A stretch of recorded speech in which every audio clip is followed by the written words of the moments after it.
Hi, I'm Eric at Frog Valley Tropical Fruit Farm, and this is Florida Natural Farming.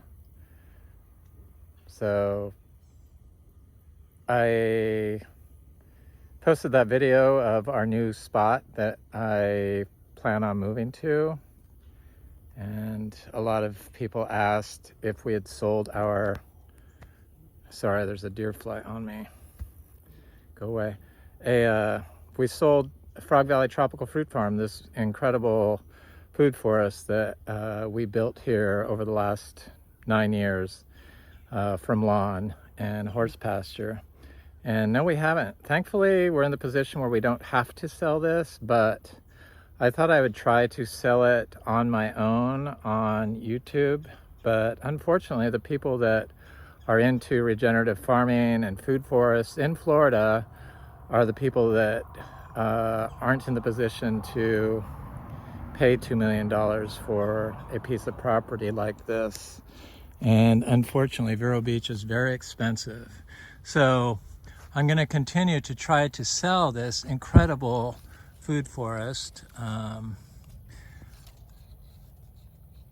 online via this YouTube channel, but we've never had anybody contact us about purchasing it from my videos. So I just recently saw on Selling Sunset, that real estate show, the #1 influencer on TikTok listed their house with a broker in Los Angeles, in Hollywood, or I guess it's Hollywood Hills. So if they can't sell it, being the #1 influencer on TikTok by themselves, then probably we're going to need a real estate agent.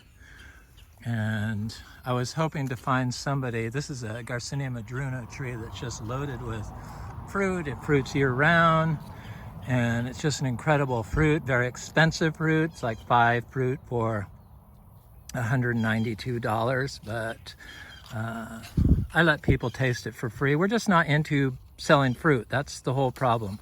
And we love the miniature zebus and wanted to go into miniature zebu breeding, and because we are anyway, and we were getting too many, that most of this property is used up as food forests. There's still plenty of room for horse pasture or zebu pasture, just not a lot. A few, but we have 8. We're soon to have 9 zebu, 10 when we buy the new bull. So we needed a new place, and I've been looking and looking and looking for something that could distract me from the heartache I would feel from selling this place.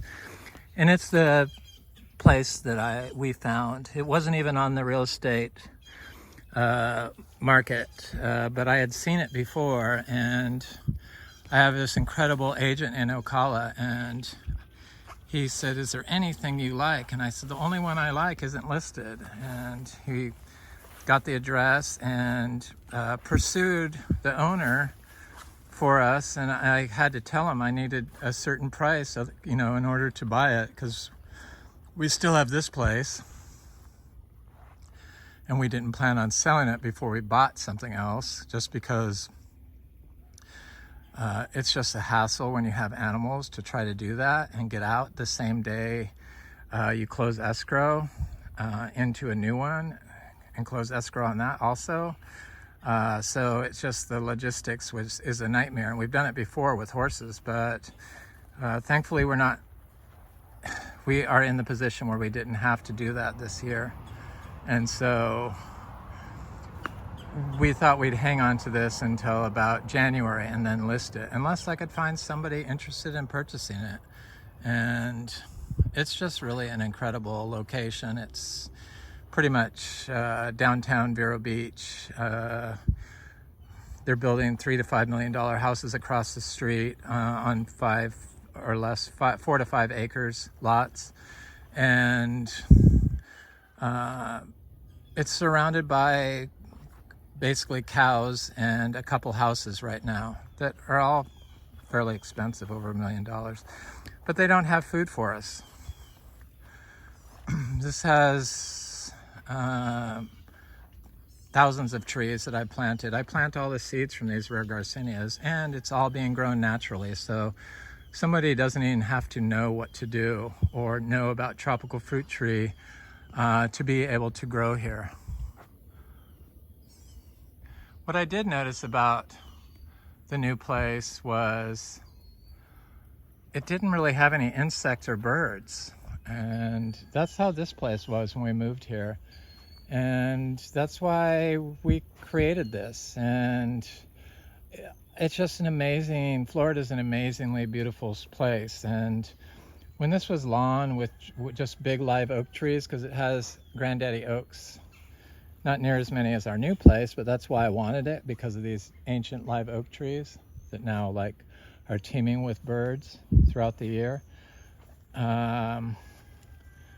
I really had to have it, but we kept the lawn and we just used wood chips, and we were really having, our trees were really struggling because of the compaction. Our new place is totally compacted, guaranteed, because it was a thoroughbred horse breeding facility and training facility for the last 30 years, and probably before that, since 1983. It had horses on it. So before that, historically, it was part of the oldest ranch, continuous operating ranch in North America. So it's always been an agricultural area. But this area here was never a citrus farm. That's the problem with a lot of South Florida farms.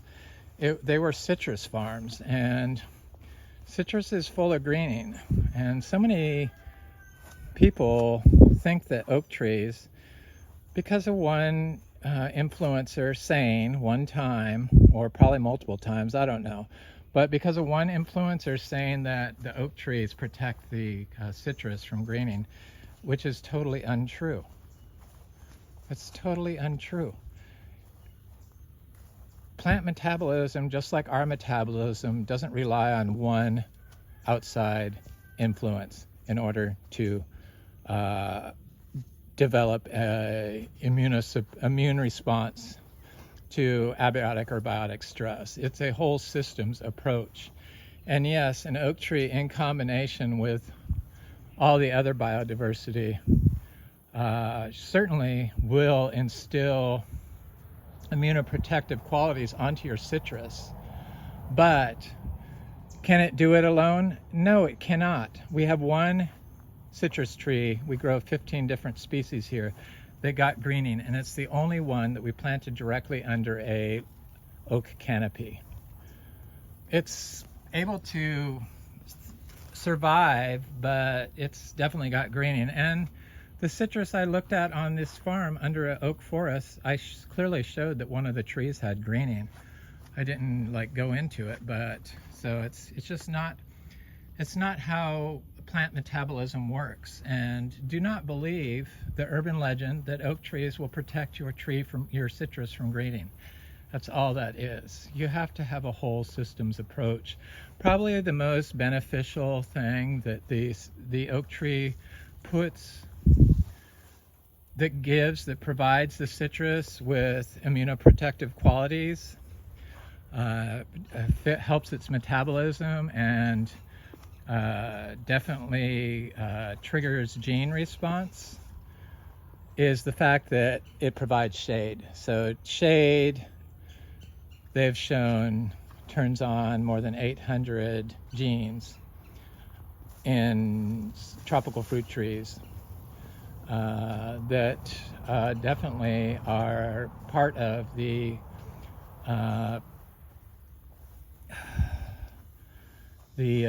signaling mechanisms, so the neurotransmitters and the signaling mechanisms that are triggered by hormones and abiotic stress and biotic stress. Shade turns those genes on and enables the tree to turn on a biological response to overcome greening. But how much shade is there? The tree I have is in deep shade. Probably deep shade is not as good as 30% shade.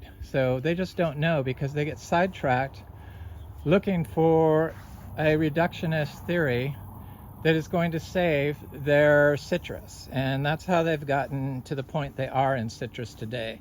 You can't just look at one thing. Just like we don't have one thing that's going to protect our gut. So you got to look at the soil, basically, first of all, and then look at the amount of shade that the tree is given. And you got to look at the pH of the soil. How are you managing your soils? So we do have some producing citrus trees that are from seed, and this is a chacha. We started this farm to be achachiro farm. We still have fruit on our achachiro tree. It's the latest we've ever had achachiro fruit in here. We have one producing tree, but we have about 10 trees that are just on the cusp of becoming fruiting trees. They have to reach a certain size. Takes a little longer because we're a little further north. In like Jamaica or probably Miami, you could get them to produce supposedly in 6 years if you look at the whole system, because achachiro historically, as the Bolivian mangosteen, has been grown naturally. So even in Bolivia, the commercial farms use a natural modality to grow their achachiro, but yet when they come to Florida, everyone was told that you couldn't grow organically here, and natural farming falls under the organic canopy. So they never applied natural homeopathic systems based growing to grow achiro, and we grow it and we fruit it and we don't water and we don't do anything. Basically, I do apply a little bit of zebu manure daily, small amounts. A little is what you need to do in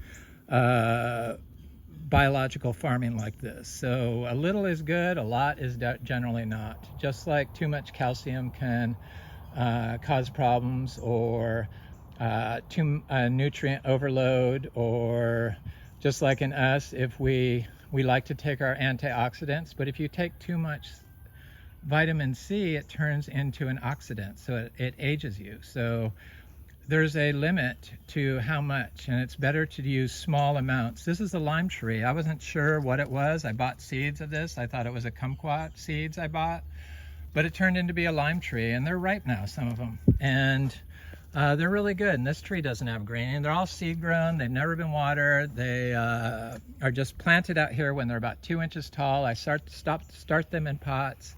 I plant all our trees bare root. Even the trees I start everything in compost. We used to be Biodynamics certified. This farm, I was so paranoid about all the chemicals and everything in Florida that I just wanted a clean space to grow food. And after 9 years, I would say this is probably one of the cleanest farms you could find in Florida. Definitely. Probably if it was in a better location. But even these locations, like the one we just purchased, they've been using glyphosate and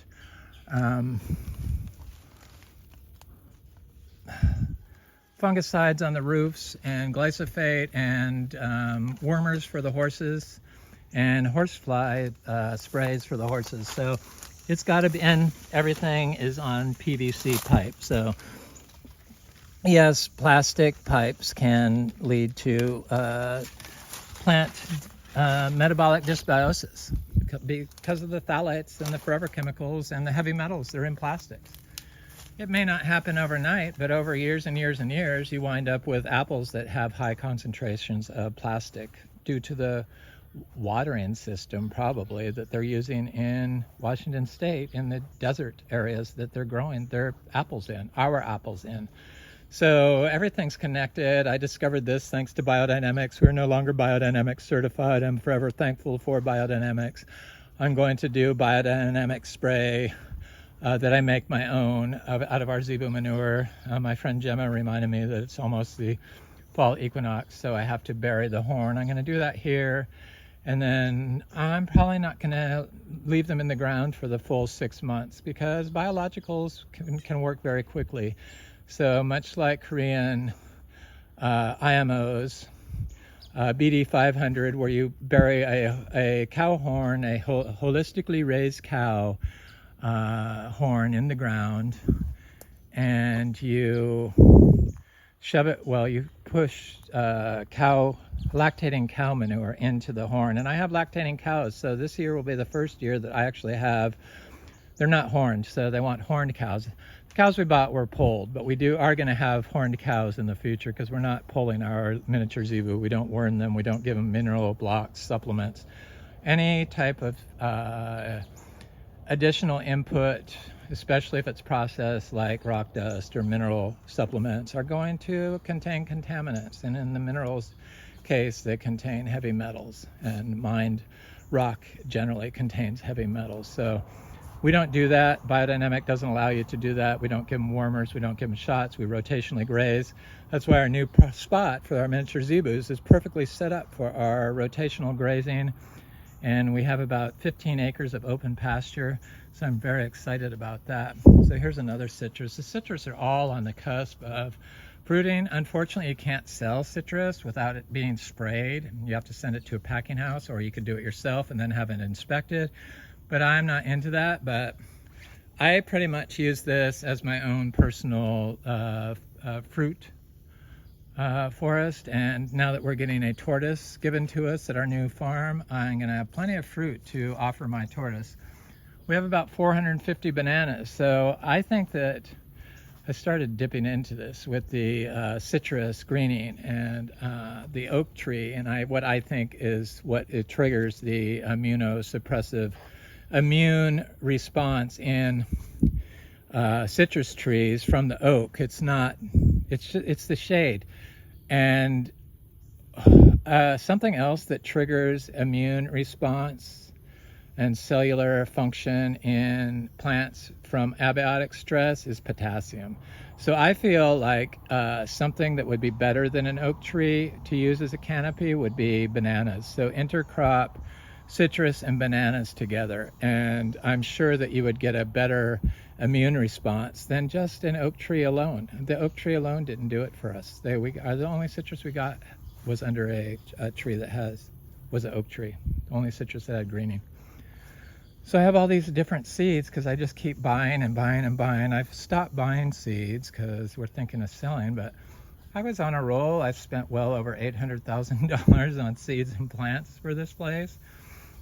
And then I trade fruit trees from people. This is a little peanut butter fruit that somebody gave me.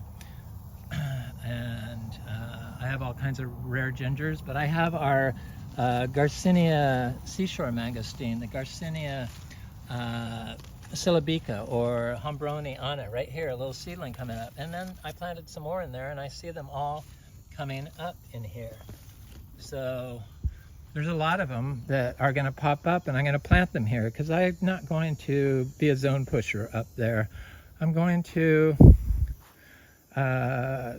do citrus and mulberries and pomegranates and peaches. And my friend Troy turned me on to some different eugenias and other species that are exotic and said he thought would do well there. He's the one that turned me on to this Annona cariaceae, very rare Annona.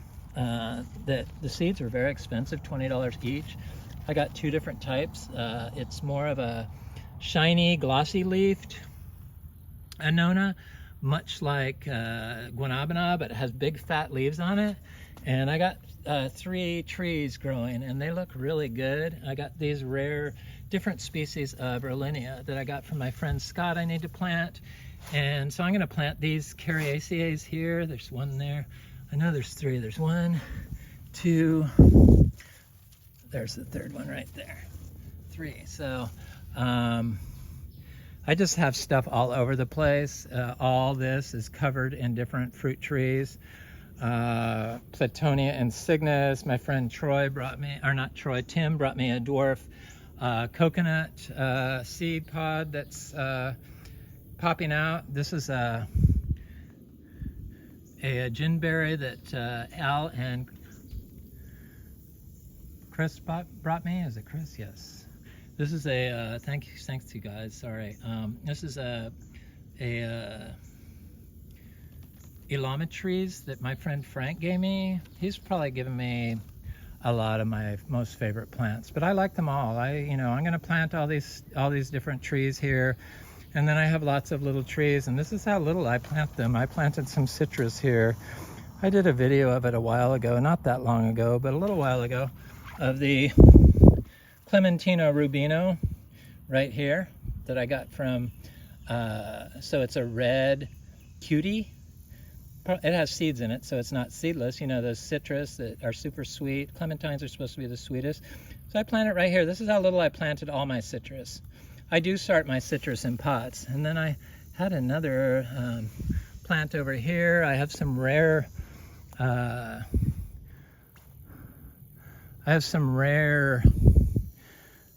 star apples, super rare star apples, and I know that one of them was around here, but of course trying to find these things in this mess is next to impossible, so I try not to walk on it. There's a little guanabana tree I see, but I know that there's one over here, a little star apple tree.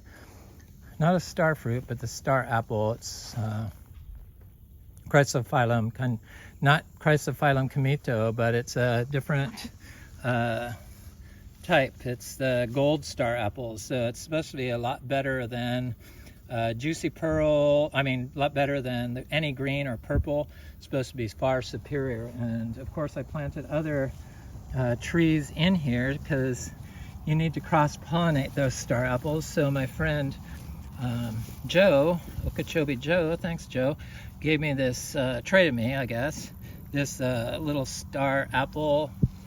I'm not sure, it's either a red or a green, but then I also have this Melicoccus, or this Talicia melicoccus oliviformis.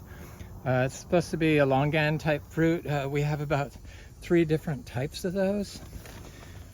Lots of different garcinias growing through here. I have a Cupia bracteosa around here somewhere.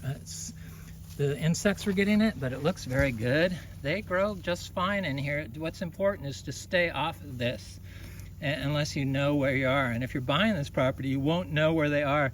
So you really need to, if somebody ever did purchase this and they didn't just mow the whole thing down, which is a chance that I'm taking. Hopefully they're not that hateful, but it's possible.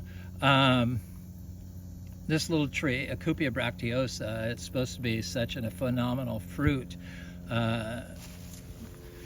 related to the ala sapo, but a much better fruit. Anyway, and then all kinds of different garcinia trees growing in here.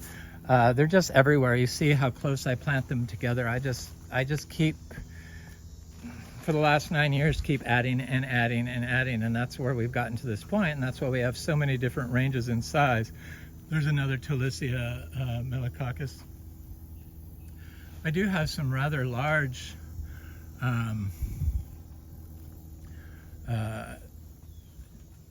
Brazilian Xerapus coming up. One is planted at the base of this achachiro tree because I want them to cross-pollinate.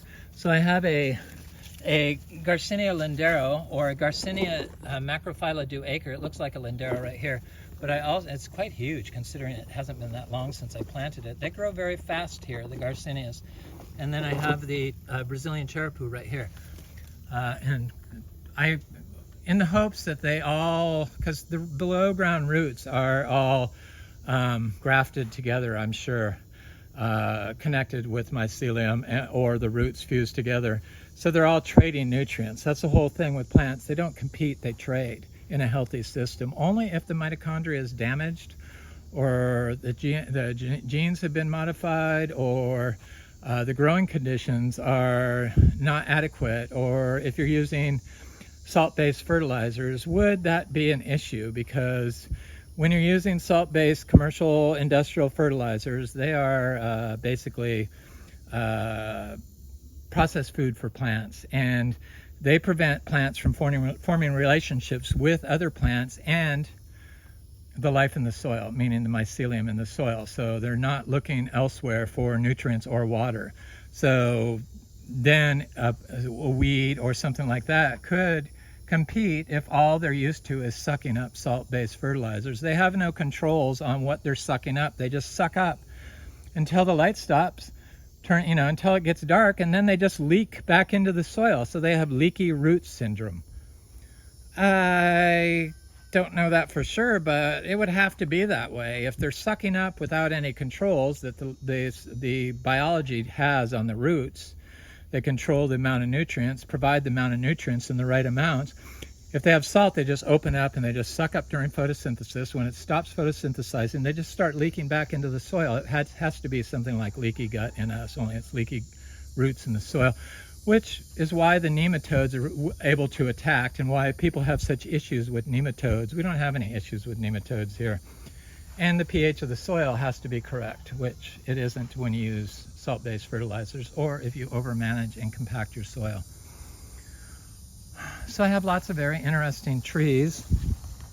We do fruit cacao here, and I get gifts of trees that I want. I end up getting from people, I don't know, they just know. They bring them to me, and I love them. And one of them is from my friend Dan and Sebastian. He works for a tree for me. He's an amazing guy, and got children and a gorgeous food for us in Sebastian, near the lagoon. And he's originally from San Diego, and I'm from Orange County, California, and lived in San Diego for a while and love it.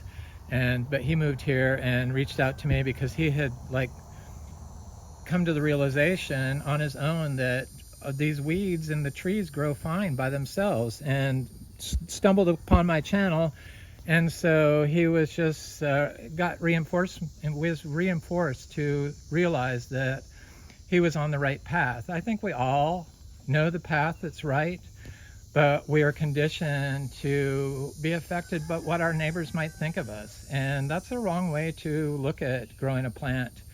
And just because your neighbor does it, and just because you hear on a YouTube channel that such and such is true, doesn't mean it is. This is a Keppel tree. So this was a seed-grown tree that overwintered, no problem, sent out new growth in winter. So I know it's not as cold tolerant as people say. It got into the 30s here, no problem, sent out new growth. This is a round leaf cacao from my friend Dan. Dan's the one that really reminded me that I should be removing the soil and planting all my trees bare root, because working for trees for me, he gets lots of, I'm sure he gets lots of trees from nurseries, because, you know, when you work in a nursery, that's what you get. And so he didn't want to pollute his yard, and I had been doing bare root aeroids, and it worked so well. It was the only thing that worked, bare rooting my aeroids, in order to get them to be able to dry farm, because they've been raised in chemicals and basically part hydroponic. So it's like they were like conditioned, their genes probably transferred onto their offspring through their cuttings to just not understand and know how to communicate. Their genes were not being turned on, so they couldn't grow naturally. So their phenotype was being expressed because of the way that they were being grown. And so he told me to remove the soil, and I'm like, oh yeah, I should do that from my fruit trees, because he said his longans grow fast from the nursery if he removes the soil. And he gets huge giant trees and does that, and they do very good. I saw a raccoon just walk over there. Here's a Garcinia latissima. So thank you, Dan. I've met so many incredible people because of this farm. I think I was meant to come here and do that. Look at this Garcinia latissima. This is a seed from a seed that's only about 3 months old. And this one is also super expensive seeds. So these are old world Garcinia. So most of them are dioecious. So you need a female. You don't need a male. You just need a female. Female plants produce fruit that are viable, because I have fruit coming up, seeds, fruit. I have trees coming up from our female tree, Garcinia ambromiana, which is a dioecious plant from the old world, from Asia. And it's got viable seeds. So I'm positive that those seeds are all going to be producing female plants. So I'm sure that they can cross-pollinate probably with the seashore mangosteen. Definitely the seashore mangosteen can cross-pollinate with the Garcinia mangostana, the mangosteen, which we also have growing here from seed. They were not affected by the cold weather. The cold weather is due to the fact that you are not growing your tree in a natural state. and the overabundance use of chemicals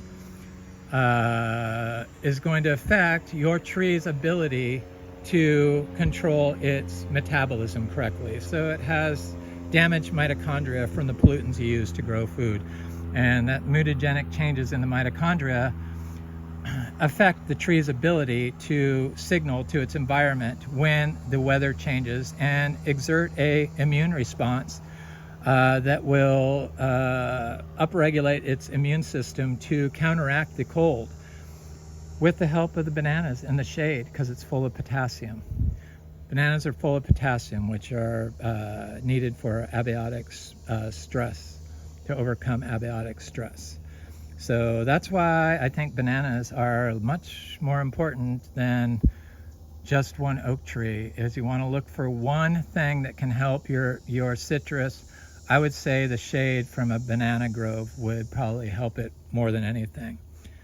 In combination with everything else, you can't have a silver bullet for true plant health, just like we don't have a silver bullet for our true health. It's lifestyle.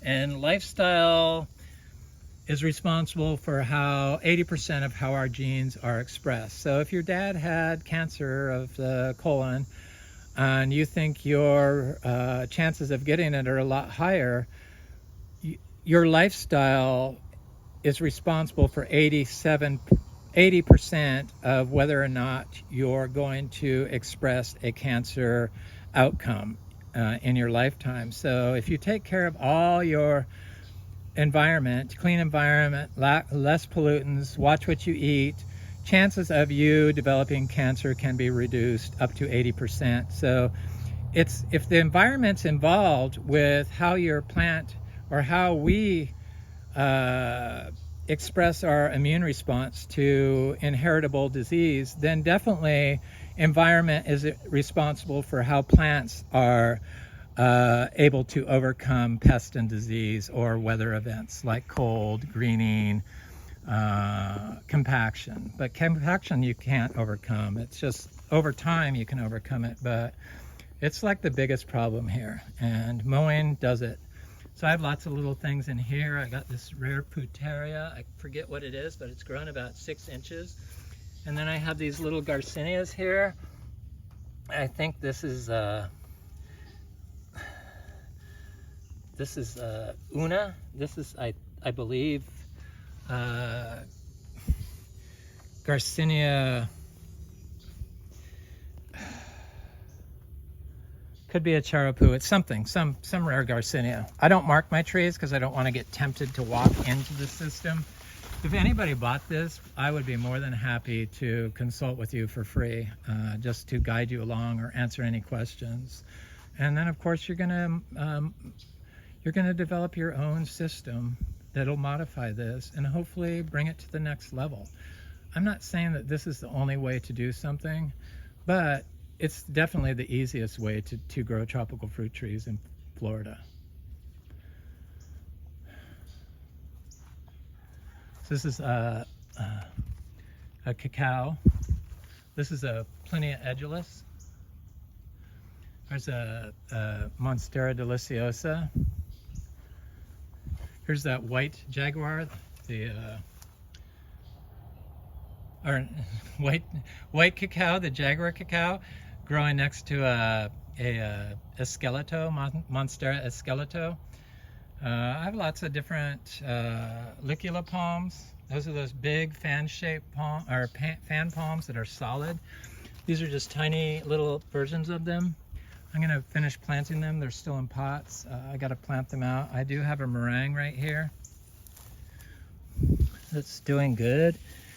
The insects were getting it, but it looks good. I put these pots around it to keep the rabbits away until it got a little bit bigger. It's seed grown from seeds I got from Fruit Lover Nursery. Looks very good. It overwintered just fine, never got affected by the cold. The petal I had never got affected by the cold, but a rodent, mole or something from below ground ate the roots and killed it. I realized it had a big hole underneath it. After winter was over, this happened. And I have a langsat tree there, and then I have some rare philodendrons, luxurians.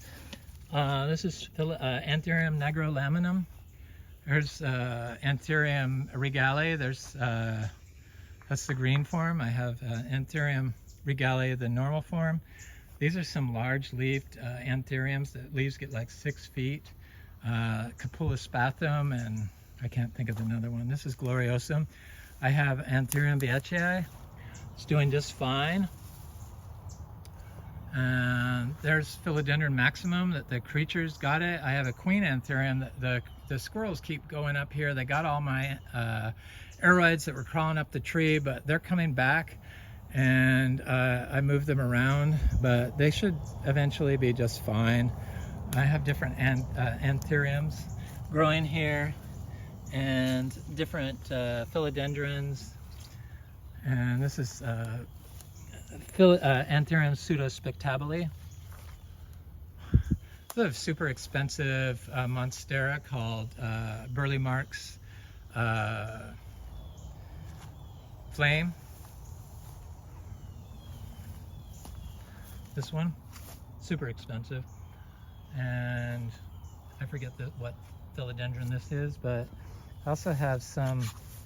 I have a mangostana that's not that big, but it's doing good. Looks like the creatures have been getting it, and it's growing next to this Esqueleto monstera.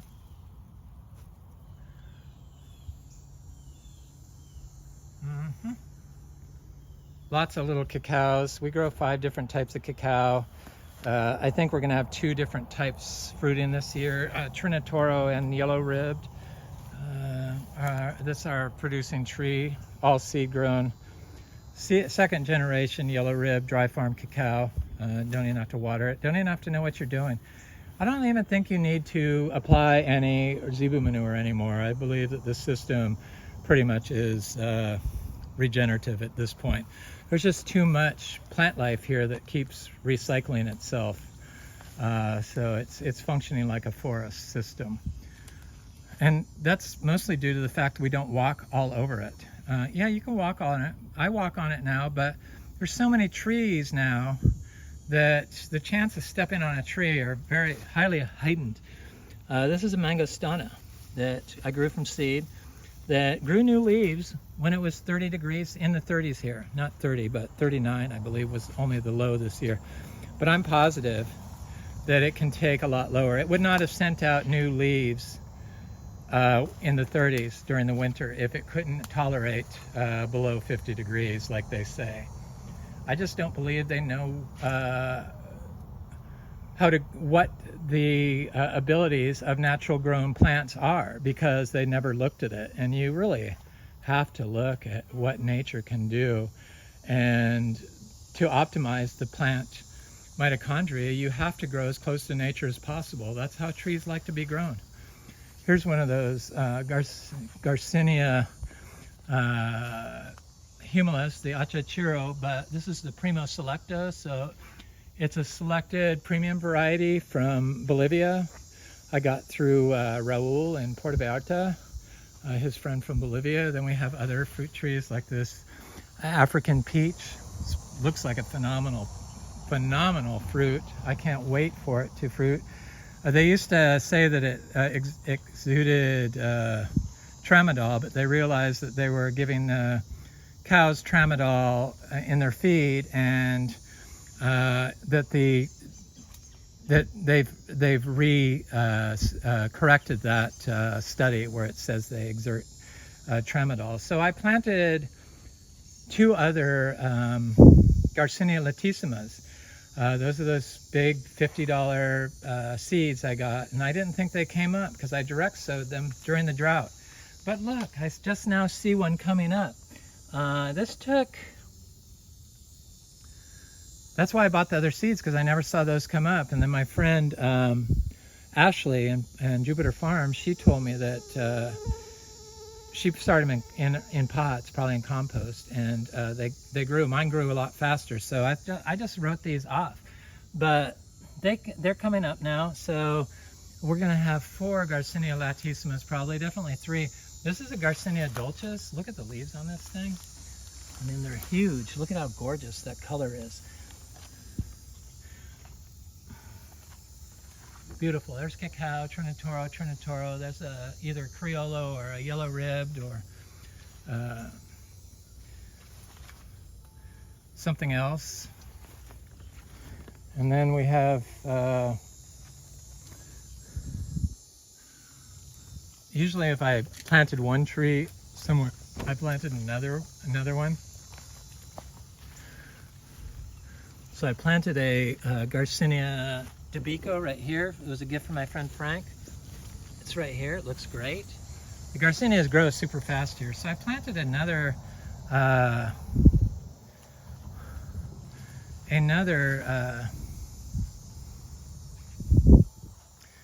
Latissima around here, but I don't see it, but it doesn't mean it's not coming up. Just, it's amazing that it sometimes can take 6-7 months for these things to pop up. I think it's been that long, at least it's definitely been 5 months. So I do have a tree in here that is a super amazing tree, and I planted others. Platonia insignis, it's Bakari, is that it? Right there. Seed grown, direct sown seeds. Looks great.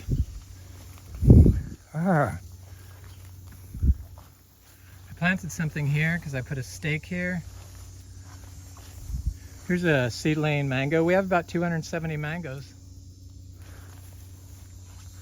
Anyway, I'm going to look at this Garcinia livingstonii, since you know, we are a Garcinia farm, and Garcinia livingstonii, the African mangosteen, has been our biggest selling. And last year, I looked at the clock, the timing of these tropical fruit trees to see, this is the Garcinia livingstonii, the African mangosteen.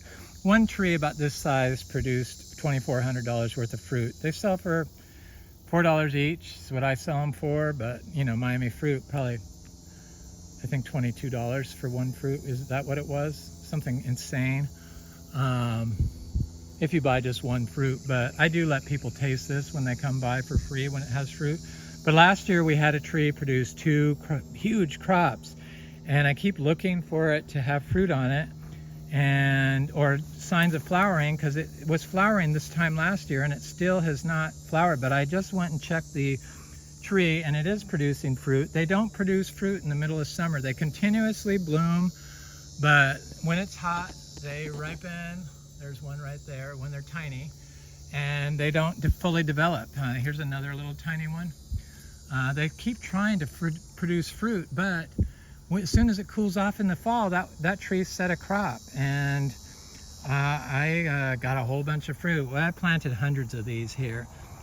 This tree has quite a bit little fruits on it. It's continuing to produce, but it's still been very hot. It's much hotter here than it is up by Ocala. So we have Quimoc fruit that's, last year it was ripe in, trying to get out of here, it was ripe in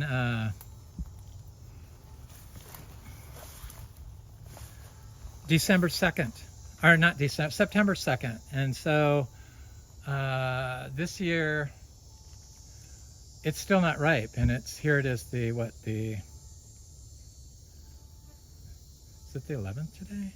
What's the date? I don't know. I'll check. Anyway, this late in September, it looks like it's still like a week or 2 off. So it's a little later this year. And then last year, the latest our achachiro has had fruit was June. And this year we have, these are rose apple trees.